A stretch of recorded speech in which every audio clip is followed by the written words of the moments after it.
Méditation du 14 décembre, tromperie et mensonge. Car il s'élèvera de faux Christ et de faux prophètes. Ils feront de grands prodiges et des miracles au point de séduire, s'il était possible, même les élus. Matthieu 24, verset 24. Les dictionnaires définissent le mensonge comme toute déclaration faite en sachant qu'elle n'est pas vraie. Cela inclut toute expression ou déclaration contraire à ce que l'on sait, pense ou ressent. La gravité du mensonge réside dans son intention de tromper. Puisque Dieu est la vérité et l'amour suprême, Jésus peut affirmer catégoriquement dans ce passage que la nature de Satan se manifeste précisément dans son effort de nous séparer de Dieu afin de nous tromper et de nous faire le plus de mal possible. Le mensonge est ce qui le définit depuis ses premières paroles à nos premiers parents. Vous ne mourrez point. Genèse 3, verset 4. Depuis lors, le diable n'a cessé de mentir et d'essayer de nous tromper. Lorsqu'il profère le mensonge, il parle de son propre fond, car il est menteur et le père du mensonge. Jean 8, verset 44. Jésus nous avertit qu'à l'approche de la fin, le diable sera de plus en plus subtil et pervers dans ses mensonges avec l'intention de nous éloigner de Dieu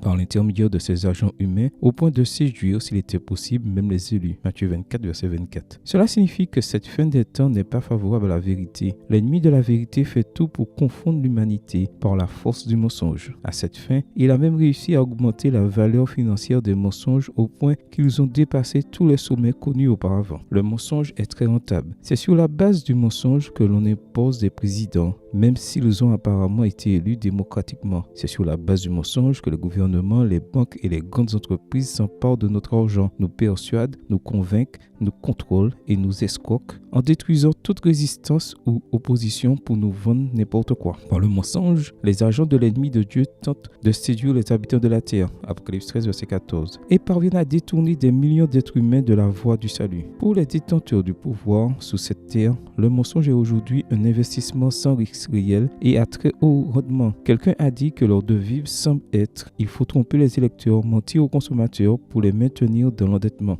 divertir les jeunes et les autres spectateurs avec des fictions. L'essentiel est que personne ne réfléchisse et surtout que personne ne découvre la vérité. Seigneur, délivre-moi aujourd'hui de la fascination du mensonge. Au-dessus de la confusion qui m'entoure, je veux être attentif à ta voix. Amen. Bonne journée à vous et que le Seigneur vous bénisse.